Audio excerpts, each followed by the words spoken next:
అదేవిధంగా ఇంకో విషయం కూడా చెప్తున్నా, నేనే బాధితుడిని. 2017లో నేనే ఒక 54,000 గజాలు 1360 గజాలు నా స్థలాన్ని, నా సొంత స్థలాన్ని, నేను కొనుక్కున్న స్థలాన్ని ఒక బిల్డర్ డెవలప్మెంట్ ఇస్తే ఆ బిల్డర్ అన్అఫీషియల్ ఫ్లోర్ కట్టాడని ఇదే ఎమ్మెల్యే మరి షాడో వ్యక్తులు నా బిల్డింగ్ను కూలగొట్టి నన్ను అన్యాయం చేసి 10 కోట్ల రూపాయలు నష్టపరిచారు. ఆ రోజు 10 కోట్ల రూపాయలు 2017లో.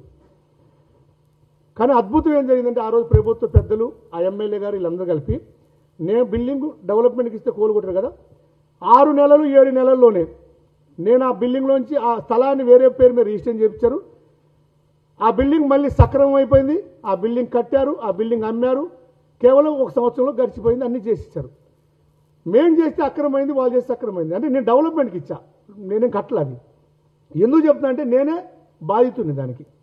ఇలాంటివి ఎన్ని ఎమ్మెల్యే గారు షాడో చేసిన ఎంత అవినీతి, ఎంత అక్రమాలు ఎన్ని ఉండి అంటే ఇన్ని ఉండే.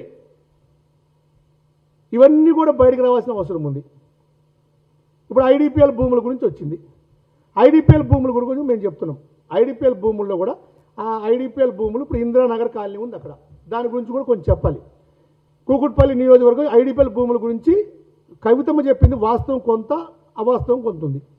ఆ ఐడిపిఎల్ భూముల పక్కన ఇందిరానగర్లో, అది ఇందిరానగర్ కాదు, ఇందిరానగర్ అది. ఆ ఇందిరానగర్లో ఈస్ట్ సైడ్ అంతా ఐడిపిఎల్ భూమి ల్యాండ్ కాంపౌండ్ ఉంటుంది. వాళ్ళేం కబ్జా పెట్టల. వాళ్ళు 40 సంవత్సరాల నుంచి అక్కడ నివాసం ఉంటున్న గుడిసెవాసులు. చంద్రబాబు గారు ముఖ్యమంత్రిగా ఉన్నప్పుడు, అంతకుముందు రాజశేఖర్ గారు ముఖ్యమంత్రిగా ఉన్నప్పుడు, అంతకుముందు ముఖ్యమంత్రి అయినా, మొన్న కేసీఆర్ అయినా, ఇప్పుడు రేవంత్ రెడ్డి గారు అయినా అక్కడ అభివృద్ధి ఏమి జరగల. కానీ మా రేవంత్ రెడ్డి గారు మొన్న పార్లమెంట్ సభ్యుడిగా గెలిచిన రోజు నేనే ప్రత్యక్ష సాక్ష్యంగా ఆ రోజు అక్కడ తీసుకెళ్తే సత్యం గెలిచినాక వీళ్ళకి న్యాయం చేద్దాం, వీళ్ళంతా అక్కడ ఏదంటే మొత్తం పాలమూరు జిల్లా నుంచి బతకడానికి వచ్చిన పాలమూరు వాసులు అక్కడంతా, వీళ్ళకి న్యాయం చేయాలని మా పార్లమెంట్ సభ్యుడు, ఈనాటి ముఖ్యమంత్రి, ఆనాటి పార్లమెంట్ సభ్యుడు, ఆయన గెలిచిన మొట్టమొదటి ఎంపీ ఫండ్స్ నుంచి ఆ బస్తీలో ఫస్ట్ టైం ఇందిరానగర్ బస్తీలో ఫస్ట్ టైం ప్రభుత్వ నిధులతో కార్యక్రమాలు మొదలుపెట్టాం మా ముఖ్యమంత్రి గారి నాయకత్వంలో. ఆ రోజు నుంచి తర్వాత ఎమ్మెల్యే గారు కొన్ని ఫండ్స్, ఆ ఫండ్స్ కొన్ని ఇచ్చి మొత్తం రోడ్స్, డ్రైనేజీ అయ్యారు. వాళ్ళు కబ్జా పెడితే ఎక్కడ పోలా, పక్క జరగల, వాళ్ళ గుడిసెల్లో వాళ్ళే ఉన్నారు. ఇప్పుడు కవితమ్మ ఎమ్మెల్యే గారి గేమ్లో అక్కడ డెవలప్మెంట్స్ అన్నీ ఆపేశారు. మీరు కొట్టుకోండి, మాకేం అభ్యంతరం, కానీ ఆ డెవలప్మెంట్ దాంట్లో రావద్దని కోరుకుంటున్నాం.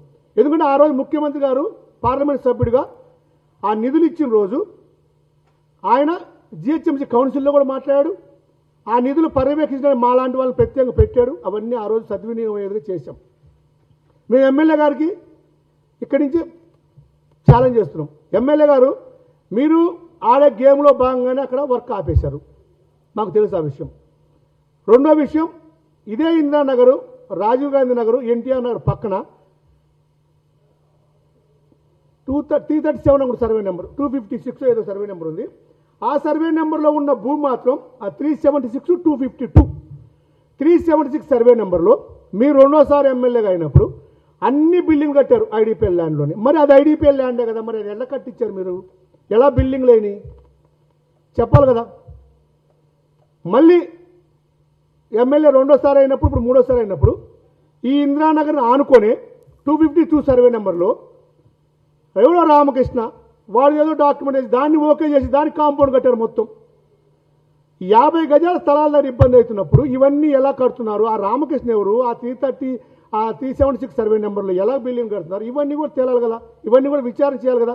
కవితమ్మ గారు మీరు వీటి మీద చెప్పారు కదా, మీ దాని గురించి ఎలా ఇచ్చారు, వీటి మీద ఎమ్మెల్యే కృష్ణారావు గారి మీద అన్ని ఆధారాలు పెడతాన్నారు.